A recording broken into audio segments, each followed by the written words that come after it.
This is Dateline News and Conversation. Well, I'm going to have an exciting show for you folks tonight. After Donald Trump has been making statements about NATO having to cough up more money, the EU is not doing their part. After the meltdown, the smackdown in the Oval Office a week ago, not even a week ago, last Friday, the people in Europe, these unelected officials, have been calling emergency meetings in Paris and London, and they're frantic. Macron has just come out and said, well, he's willing to let the rest of the EU be protected by his nukes. And they're just in a tither about what to do. The discussion tonight will start with the EU's continued subservience to the United States. Will it last? My guest is a very good friend. She's been on several shows before. She's a retired attorney. She's brilliant. Welcome back, Sylvia Demarest. Hey, Regis, how are you doing? I'm doing great. It is so good to have you back on the show. Sylvia, you sent me an email with an article that you read and you found on foreign policy, and it's time for Europe to do the unthinkable. I want to talk about that tonight, but you take it away. What do you take from that? Well, the first question that you asked was about the EU subservience to the United States, and the answer to that, I think is pretty clear from history.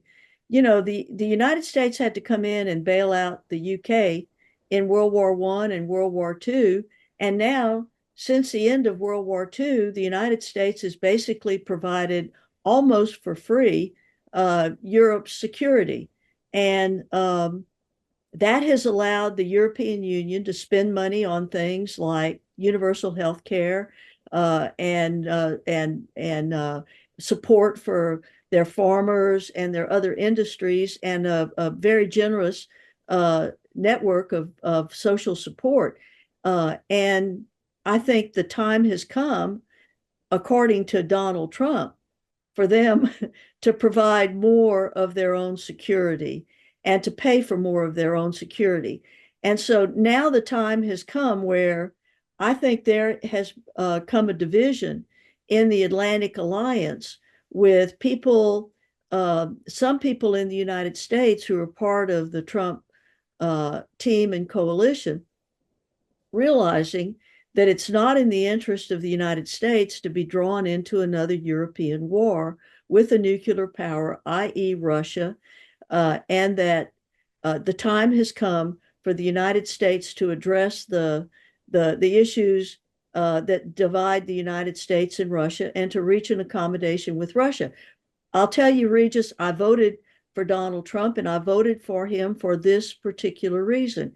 He was the only candidate that was talking about peace with Russia, and it's interesting to me to see that he is now attempting to carry out the promise that he made to the American people, that he would work for peace. And before I leave this subject, there's a very important point that your audience needs to understand, and that is that unlike the first iteration of Donald Trump, this one not only went through the hell that they put him through with the Russiagate hoax and all the prosecutions and persecutions and the attempts to completely destroy him that went on during the Biden administration, but this is a man who seems to be relatively well organized this time.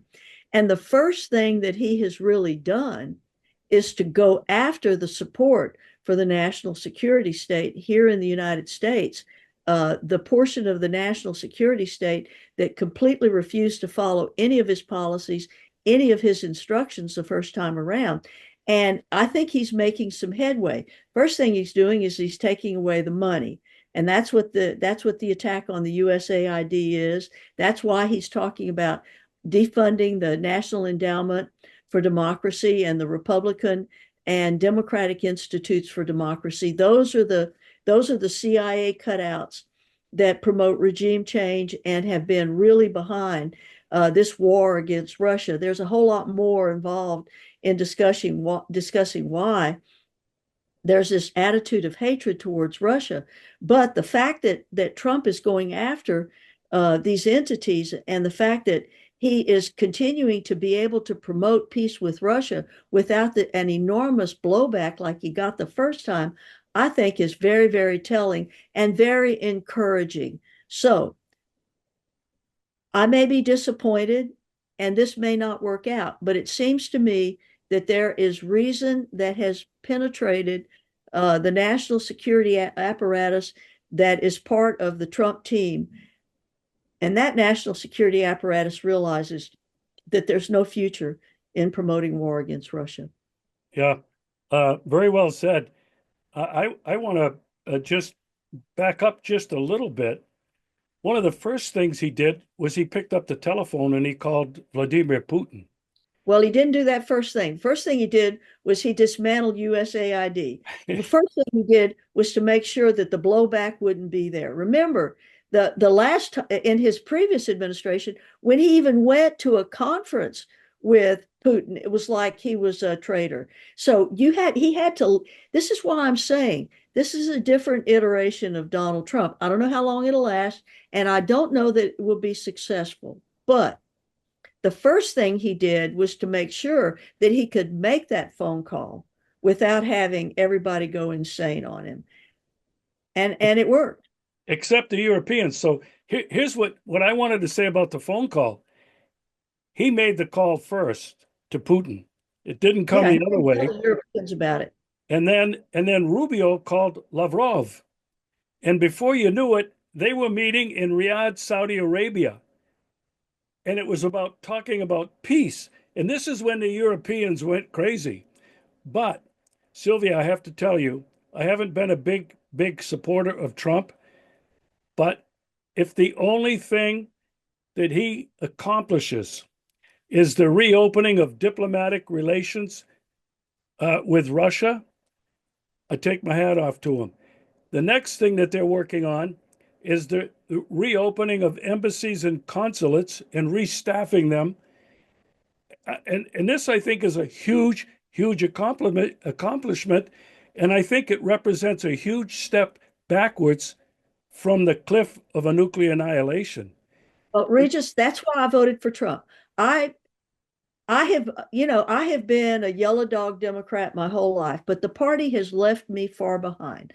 I am, one of the iterations I call myself is a country populist. I am populist to the core. Yeah, I represented working people my entire life. I sued corporations. Um, the Democratic Party has become a party that I don't even recognize anymore. And while I'm not 100% Trump supporter, I voted for him because I felt like he was sincere in pursuing peace with Russia, and that was enough for me.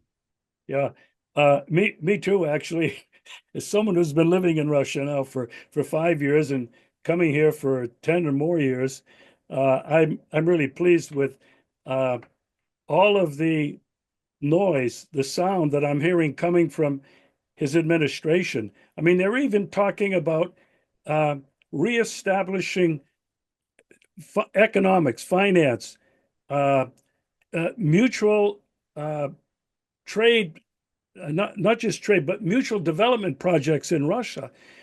I mean, if this happens, this is a game changer. This will change, I think, the geopolitical landscape. And Well, we may be Regis, let's get serious about this, okay?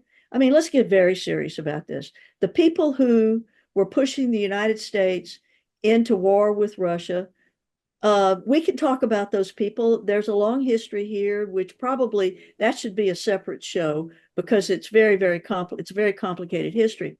But it is not in the economic or political interest of the United States of America to be at odds with Russia. The United States and Russia are natural enemies. Okay, I'm sorry. The United States and Russia are natural allies. Russia was instrumental in the United States gaining independence from the UK. Russia was instrumental in the North defeating the South in the Civil War. You know, Russia and the United States have always been friends and allies.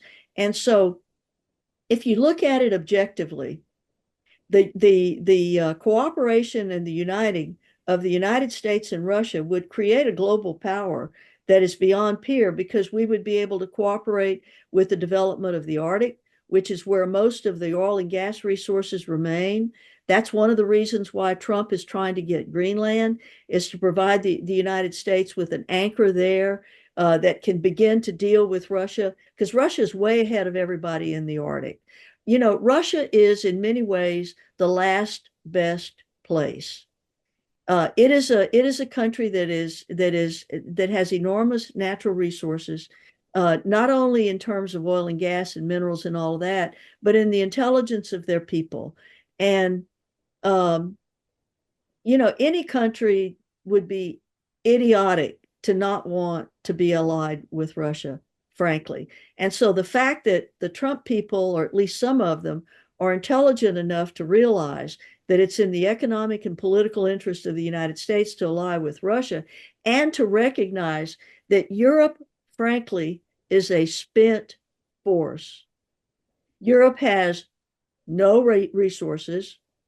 They have screwed up their political system to the point to where they are no longer a democracy. The people that are running around making all of this noise have very little political support at home. Most of them are on the way out. And the entire group of people in Brussels are not democratically elected. And if they were put to a vote before the people of the EU, they would lose. Europe is a spent force. The idea that Russia would have any interest in trying to conquer Europe is idiotic. What's there to conquer? A bunch of old cathedrals that were built 1,000 years ago? I mean, come on, y'all. The world has moved on. The EU needs to get a grip on reality, frankly, and we'll see if they can manage to do that. Well, this is an easy segue. What Trump has done, and Trump's team in the rapprochement with Russia, has really set these unelected bureaucrats, I call them parasites, in the EU, in Brussels. He's got them running scared. Now, in this article that you sent to me from the Foreign Policy, uh, it was calling for a reset. Let's talk a little bit about what the article referred to: unthinkable options. Uh, I want you to take it away and explain what each of those options means, and then we'll go from there. Okay, the first thing I want to point out is that that article was written by somebody that's in West Asia. Okay, he's out of Singapore. Okay, so that doesn't necessarily represent the thinking within the EU among these unelected people. And I want to distinguish them from the population within the economic union, because the EU, because I think there's a distinction here. The first option that he talked about was Europe threatening to leave NATO. And they've kind of taken a step in that direction by announcing that they wanted to spend $870 billion creating their own force within NATO, perhaps even a force outside of NATO. My reaction to that is several points. Number one, they don't have the money. Okay. Number two, they don't have the political legitimacy to do that. And number three, even if they tried, it would take several decades, because all of the defense industries within the EU are way behind the times. And they have no resources. Where will they get the energy? They've already shot themselves in the foot with their climate change policies. They have no energy. Then they shot themselves in the foot again by promoting this war against Russia. And then they shot themselves in the foot again when they stood back and watched the United States blow up the pipeline that provided cheap energy from Russia. So they're sitting there. They have expensive energy. so expensive that Germany is deindustrializing and in recession. I mean, you want to talk about stupidity writ large. Just look at these people. That it's unbelievable. So they're talking now about giving an edict to each country, because remember, while theoretically the political system is unified in the European Union, the debt is not. So in order to raise this money, they would have to have each country issue bonds. Who's going to buy them, Regis? Who's going to buy them? I wouldn't buy them Yeah. because they don't have the money. And even if they did have the money, they don't have the resources, nor uh, the industrial potential to be able to create the kinds of armaments and the kind of organization that they would need. And in order to get that done, even if they did have the money and the resources, it would take decades. So as we look at NATO and what is actually happening, it's starting to crack. Not everybody within NATO is in favor of it continuing as such. You know, Orban in Hungary, even Vucic in Serbia. Um, so without the United States spending massive amount of money to prop up NATO and provide this security for Europe, Trump is saying, hey, you know, you better cough it up or else you're on your own. So I think these people in Brussels have got to certainly be thinking about the future of NATO. And when they say we want to start our own defense force, I mean, I have to scratch my head and think each individual country ought to be doing that. But as you pointed out, none of them have any of the means, the resources to do it. So I think that NATO is kind of in trouble. Take me to the second point, the Well, unthinkable option. I want to revisit this point right here. And let's go back. Let's go back to the dissolution of the Soviet Union. NATO became irrelevant at that point in time, totally irrelevant. But for various reasons, primarily economic and the power structure that dominated the United States, where the United States should have demilitarized. That was the perfect opportunity for the United States to save itself by demilitarizing and turning those assets onto, continuing to promote the advancement of the United States. No, the political environment was such that it was too politically damaging to discuss demilitarization. So what did they do instead? They decided to keep NATO, to screw the agreement that they made with Gorbachev not to expand NATO, and to begin this foolish attempt to encircle Russia and to destabilize and to basically break up Russia so that they could go in and loot these resources. I think that's been the ultimate goal. And I think it's been a very dishonest goal and a very counterproductive goal.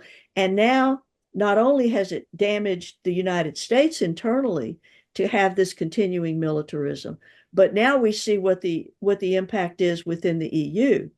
And so what will probably end up happening is, I hope, this would be my preferred outcome, to have NATO be reduced to a primarily defensive force that the Europeans themselves maintain, and that for all the expansion of NATO to be backed up, and for all those military bases that were established in Eastern Europe to be dismantled, and for us to go back to a situation where we have peace across the continent, so that the first suggestion that Putin made was to have a free trade from Vladivostok all the way to Lisbon. Let's do it. Let's promote peace. Let's promote development. Let's promote human flourishing. And let's forget about all this militarism. Yeah. War, War is impractical these days anyway. And I hope we get a chance to talk about why that's true. It's just impractical. Yeah, and I think what Putin has been wanting all along has been a Eurasian security agreement for all Absolutely. of Europe and that part of Asia. That's all he's ever asked for. Um, you know, uh, when you talk about war, and we could get into that maybe on another time, uh, but peace, I think, is what most people in the world now want and crave. Most parts of the world, if you look at the civilian populations, um, they've been subjected to so many wars, so many regime changes, so many political assassinations, so much chaos that I think most of the world is wanting peace. It's the political operatives who find war to be very profitable. Now, I would agree with you 100% on what you would like to see come from NATO, but I know oh, it's a pie. you're ready to go on something. Go ahead. It's pie in the sky. I wanted to read, Julian Assange said something about these wars sometime back. And I printed this because I thought we ought to read this. And Jillian said the goal is not to win these wars. The goal is to use the wars to wash money out of the tax bases of the United States and out of the tax bases of European countries and back into the hands of a transnational a security elite. That's the goal, to have endless wars, not successful wars. Now, there is a sea change in the global uh, understanding that I think is becoming very widespread. And that understanding says we're the blinders are falling off. Uh, the management of the narrative is falling apart. This uniformity of what we're supposed to think and how we're supposed to see things is coming undone. And we are tired of being manipulated into war. And we're not going to take it anymore. I think that's happening. That's my hope, is that it's happening. Now, they need a voice uh, for this to actually become operative. But it seems to me that at some point in time, the second point that was made in this essay that you referenced earlier is going to happen. And the second thing that this gentleman recommended is for the EU to make peace with Russia and to enter into an accommodation with Russia that would be in the mutual security interest of both parties. And I honestly don't see that the EU has a choice. If they continue in the vein that they're in, the European Union is going to break apart. Nobody voted for this. Helmut Kohl established the European Union by executive order in Germany. That's why they fight so hard to not have some party come in that's not under the control of these transnational elites, because that means that Germany could leave the European Union with an executive order. And that's probably true of every one of the major countries in the European Union. So you might see within the next 15, 20 years a return to a situation where you don't have this transnational body attempting to run the affairs of each of the countries in the European Union, and you go back to a lot more sovereignty for each country. Sylvia, we're talking about it's time for Europe to do the unthinkable. We've just finished talking about NATO. You made it very clear how and why all of Europe, the EU, has shot themselves in the foot. Um, Now, the second point that this Kishore Mahbubani was the guy that wrote the article. He's a distinguished fellow at the National University of Singapore's Asia Research Institute. I think that gives him a lot of credibility. Uh, he's not coming at this from an American perspective, nor is he coming at it from a European perspective. So I think it's pretty balanced, and I thought it was really good. But his second point is, and we were just about to talk about that, uh, that Europe needs to work out a strategic bargain with Russia. Why and why now? Well, for one thing, without Russian resources, especially energy, Europe is dead. Okay? There's no other way to put it. Um, the engine of European prosperity has always been German industry, and German industry cannot compete with energy prices at this level. And so we're seeing uh, German energy industries close down. We're seeing a move to the United States. We're seeing the move to China.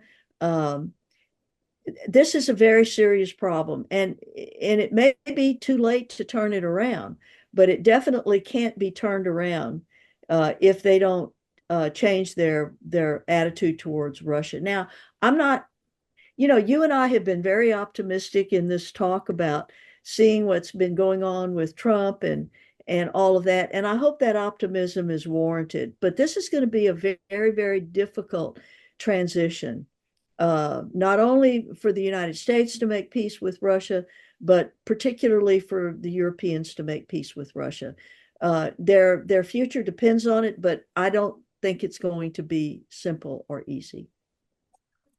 Well, I'm very optimistic in terms of Trump, the United States making peace with Russia because they've already taken, in my opinion, giant steps towards that. I think I think Trump, he wants to get out of this war in Ukraine as fast as he can. He calls it Biden's war. He wants to recoup $500 billion or more of natural resources, rare earth minerals from Ukraine. But the his attempt to reestablish relationships with Russia, removing sanctions, he even indicated he might, and Putin has been asking for that. If they just did that, that would open the doors for not only the United States but the rest of the world to reconnect with Russia. So I see that as very positive. I think Trump realizes he could do a lot of deals, forget Ukraine ending the war, could do a lot of deals with Russia over trade and over rare earth minerals. Sylvia, in the beginning, you mentioned in the Arctic, Russia is so far ahead of everybody else. Why does America have to be threatened about working and collaborating with Russia in a peaceful way? He doesn't have to take over Greenland. And so I see a lot of positives in terms of what the United States can do in a very short period of time under Trump. That's very helpful. Now, what I think, and then you can comment on that because we're talking about Europe having to make the same kind of rapprochement with Russia. When they realize that the United States and Russia now are partners in so many ways, don't you think that they're going to be forced to rethink, just like Trump has had to do, and many Americans? Russia's not the enemy. It's 140 million people there, which is a pretty significant market. Uh, so, what are your thoughts? Do you think this might force the Europeans to rethink reestablishing a natural uh, relationship with Russia? Regis, there's many a slip between the cup and the lip. And there's a war going on, and it's an enormous war. It's a huge war. People don't understand uh, how big this war is and how many people are involved in it, and the changes to the conduct of war that has come about as a result of this war. The whole structure of war has changed as a result of this. And in the end, that war will have to be dealt with in one way or another in order for Trump to be successful with this venture to ease relations with Russia. And I think that's going to be difficult to do. Um, There's no reason for Russia to end this war unless they get the security guarantees that Russia wants. And those security guarantees are not only that the Ukraine will never be in NATO, but also that Ukraine will be, except for a very small defensive force, will also be demilitarized. And remember what Zelensky said during that meeting with Trump in the White House when everything blew up. He said the United States will also have problems after this war. This country has a tremendous capacity for mischief, and they've already done a great deal in terms of, as you know, terrorist acts all over the place. And there's a faction within Ukraine that is going to be very difficult to deal with, and so this conflict is going to be it's going to be difficult to deal with this conflict. As for the sanctions and all of that, there are some things that the president can do. There are some things that it's going to require the Congress to do. And overriding all of this is a group of very powerful people that have had a centuries-old conflict and bone to pick with Russia. And they've got a lot of money and they're very powerful. They helped elect Donald Trump, and they pretty much run the businesses in Europe as well. And so if this group of Zionist Jews does not want peace with Russia, we're going to have to overcome that hurdle as well. You can see right now Trump is doing this balancing act, because what he wants to do is he wants peace with Russia. He doesn't want to have war with Iran, right? So now Putin is going to assist in terms of discussions with Iran over the nuclear issue, hopefully to avoid a greater war in the Middle East. And in order to do that, he's saying all these crazy things about Gaza and all these other things. You don't know what's serious. You don't know what's there to mollify these interests, because there are a lot of competing interests here. So it's complicated. Basically, Trump has taken on the transnational elites. Okay? What that means is some of them are going to have to come over to his side. Some are going to buy their freedom. Some are going to be hung out to dry, and others are going to be turned into dead meat. And there's this battle that's going to go on behind that. And within all those battles, you will see whether or not there can be peace. Right now, before Trump's election, the world was proceeding towards World War III. And it was going to be a war that was going to turn nuclear, because the West does not have the capacity to compete in a conventional war with Russia and China. The West just doesn't have that capacity. So rather than face defeat, it was going to turn nuclear. Now, we've pulled back from the brink. And now the question is, can we figure out a way to make peace with Russia? Can we figure out a way to make peace in East Asia, in Western Asia, between Israel and Iran? And what can we do to deal with the genocide that's going on, not only in Gaza, but in the West Bank as well? And these are forces that are very powerful. They're going to be very difficult to deal with. Now, what's the ultimate outcome of that? If all of this is successful, and yet it ends up with a war between the United States and China, what have we gained? So there's a lot to be fleshed out here. And I want to be optimistic, but I also want to be realistic. And the realism says we've got a long way to go. Yeah. But they're good first steps. Yeah. I want to get back to a couple of things you mentioned rather quickly. Putin's conditions for entering into the special military operation, they're still calling it that and not a war, where, as you mentioned, the demilitarization of Ukraine. And what that means is there's no military, at least in the very beginning. No mercenaries, no NATO, nothing. The second condition was the denazification. Oh my God, as you and I both know, that ideology has been festering, at least throughout Western Ukraine for 80 years, since the end of World War II. Yeah, To, longer than that. to well, we go back to Bandera and how they've canonized him in parts of Ukraine, but to do that, it's going to be require a re-education program that's going to take probably decades. And then the third condition is the complete neutrality of Ukraine. And what that's going to mean, coupled with the other two, is a rewriting of the Constitution. Now, that can only happen if Russia holds fast to these three goals, which he has said are non negotiable. So, Sylvia, what kind of deal can Trump hope to make with Putin to end this thing? What are your thoughts? This is what I was trying to explain. Russia has no reason to back off of any of those demands. In fact, why fight this war and go through everything that Russia has gone through?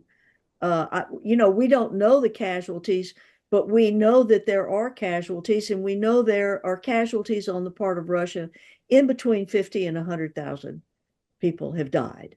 Now, the casualties on the Ukraine side, by any accounting, is at least 10 times that much for varying reasons because of the difference in the use of weapons, etc.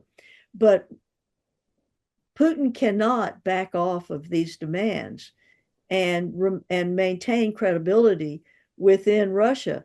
The only reason why we didn't go into World War III earlier during this conflict was because Putin continued to insist on not responding to the provocations. There was provocation after provocation. And within Russia, there's a lot of criticism of Putin because of that. People wanted him to respond more firmly to these provocations.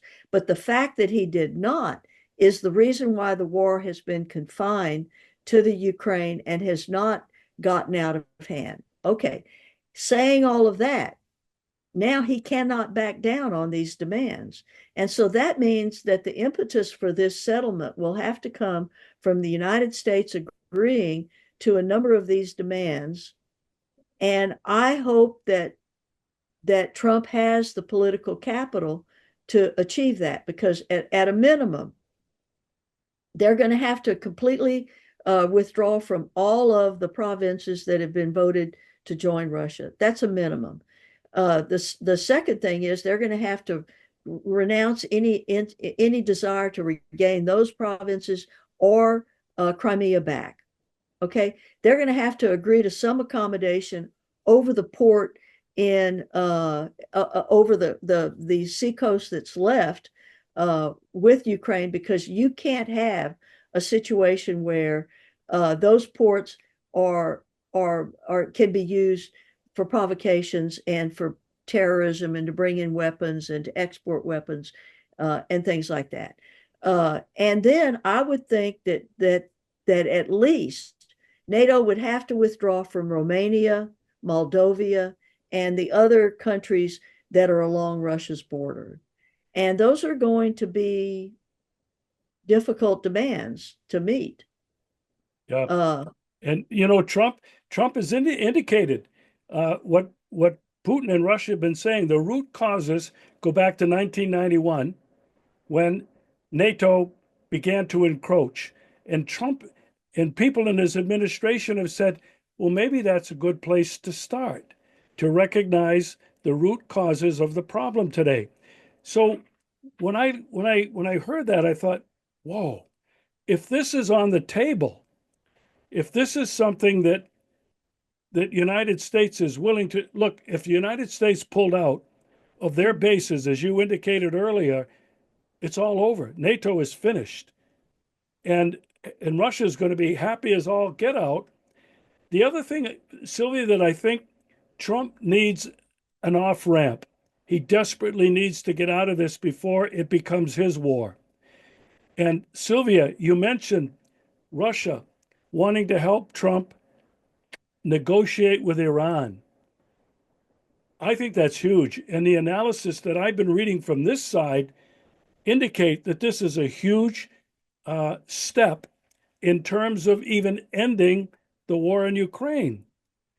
Now, you mentioned China, and that was the third point that in this article that the EU had to work out a new strategic compact with China.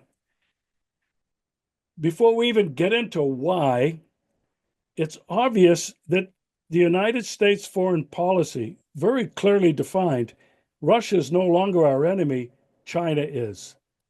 And they're calling China the enemy, not a competitor, but an enemy.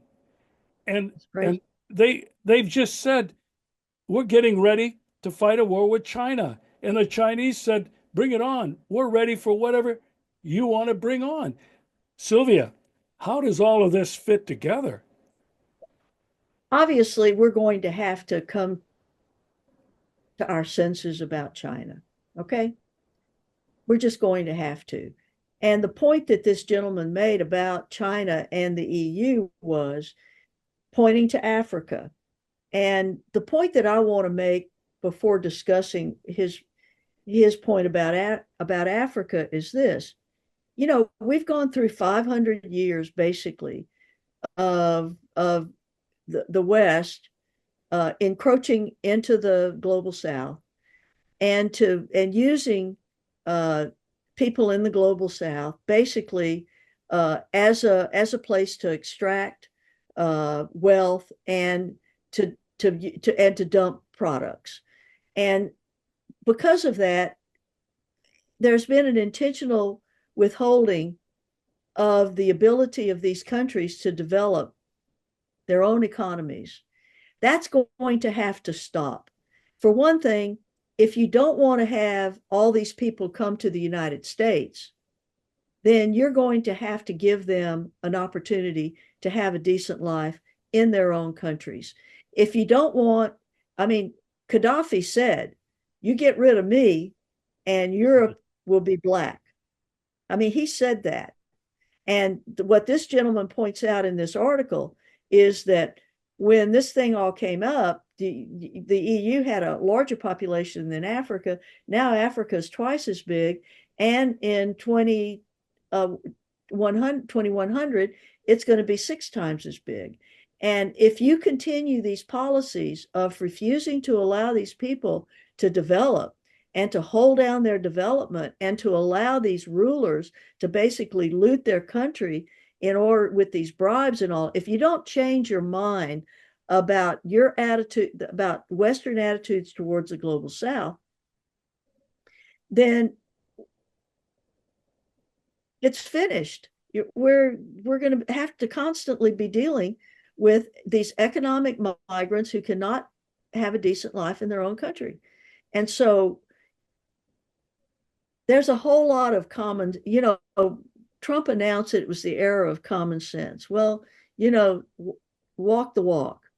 Common sense says that no country is in a position to fight the Chinese, period. And that we're going to have to find some accommodation that is short of war. And if all that's going on here in terms of these peace signals towards Russia, these peace signals towards Iran, if the bottom line of that is to create the conditions for conflict with China, then what's the friggin' point? You know, that's idiocy. And hopefully, before it gets to that point, we'll realize that. The other thing is, if you look at the United States' GDP, a lot of it is made up, most of it is made up by things that do not produce wealth. If you look at China's GDP, it's all production. It's a big difference. If you think it was difficult to fight a war with Russia because of their capacity to produce weapons and to maintain weapons production in comparison to the West, just wait until China gears up. The world will have never seen anything like that. Yeah. And, you know, I would hope that there's people in the United States, people around Trump, people in the Pentagon who understand that. Okay. The point you just made is so important. The ability to for production in large scale production, which Russia has shown it is capable of. It's proved it. It's changed modern warfare. China has also done the same thing. And the interesting thing is that both Russia and China have done it with a fraction of what the United States has to spend to not even come close. It's I think the cards are on the table. And if you read the cards, the answer is very simple. Make peace, you fools. I mean, that is the only option. Uh, there is no other option for humanity. Treat people decently. Stop this. Even recently, France got kicked out of the Sahel because they continue to want to loot the place. It's not going to work anymore. It's just not going to work. There is a populist movement that is global in scope, and the people understand that the current structure of the economic paradigm is anti-human, and it's going to have to change. We can't have this level of concentration of wealth. We can't promote this level of underdevelopment. It's simply got to change. The era of exploitation has to be over. It's time to put people first. All right. That brings us to BRICS. BRICS is a populist movement. I think we could call it that. It's growing by leaps and bounds. Uh, they're looking for a new world order based on the sovereignty of all nations, the respect and dignity of all nations, strict adherence to international law, and the founding principles of the United Nations Charter, a United Nations, a union of nations. And the sad thing is that even Trump cannot see that there's a place for America to play as one amongst equals in this new emerging world order. He said, I'm going to destroy BRICS. I put them on notice. They want to get rid of the dollar. It's like everybody, and I've been following BRICS very closely because Russia basically has been the lead on that. Uh, there's been no mention of getting rid of the dollar. They're talking about trading in their own currencies. Why?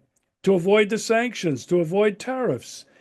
So my question to you before we finish tonight, Sylvia, do you think, and we're talking about a change in mentality in the United States and in these countries that have colonized the global South, do you think that with the lead of the United States, it could find its place as one amongst equals in this emerging new world, which is real and it's not going away? Well, I mentioned earlier that in order for Trump to even get to the point where he could discuss the possibility of peace with Russia, that he had to attack and to begin to dismantle the national security state. The Wow. national security, the national security state is not only here in the United States, it's all the way across the Five Eyes, the UK, all the things that we have talked about over the years in terms of how militarism has operated have their core here in this group of people that constitute what we call the national security state. And they're promoters of war, and they're promoters of the primacy and the hegemony of the United States globally. Now, they were also promoters of globalism and a lot of other things that are now beginning to be reversed. And so if Trump is successful in beginning the conversation, and if Trump is successful in reorganizing the government to the point where conversations can be had on a mutual basis that goes beyond the idea of primacy and militarism, then I think we might get to the point where we can begin to discuss these issues. But Trump's role right now is to control the environment or to get the environment to the point where that conversation can be had. And, he's made a lot of progress. There's a lot of work left to be done. He faces a tremendous number of obstacles, and no one really knows what his true objectives are. He's got a lot of billionaires in his administration. It may be a situation where they just want to be able to buy up everything on the cheap. We've seen that, kind of attitude, crisis management attitude, where you create a crisis and then there are all these buying opportunities. We don't know. But I will say that at least he's begun this effort. And if he gets nowhere else but to end this war and to begin the conversation for peace with Russia, that will be a tremendous accomplishment. And by the way, I saw a survey the other day that surprised me. In that survey, it said that 35% of Americans considered Russia to be a potential ally. I didn't think the figure would be that high after all of this propaganda. Now, there's 35% that considers Russia to be an enemy, but we have a potential here to have a different conversation. And so that's really all that I think, given the environment within the United States, that we can hope for, at least right now. If we can reopen diplomatic relations, if we can have flights from Moscow to the United States, if we can give back the properties that we seized, if we can, get them to where your credit cards work in Russia, if we can open up some of these opportunities back and forth in terms of exchanges, that would be a big deal and an accomplishment. I agree with you 10,000%. And as somebody, an American who's living here, if those things happen, life is going to be so much better, not only for Russians and Americans, but for expats like me. And I think that if that happens, I will take my hat off to Donald Trump, regardless of whatever else happens. Sylvia, thanks so much for taking the time. I know you're very, very busy, but I hope that we can arrange to continue doing this on somewhat of a regular basis. You bring something to the table that's been lacking, and I want to wish you all kinds of success in your own endeavors to start your own podcast and your own Substack. Thank you, Regis.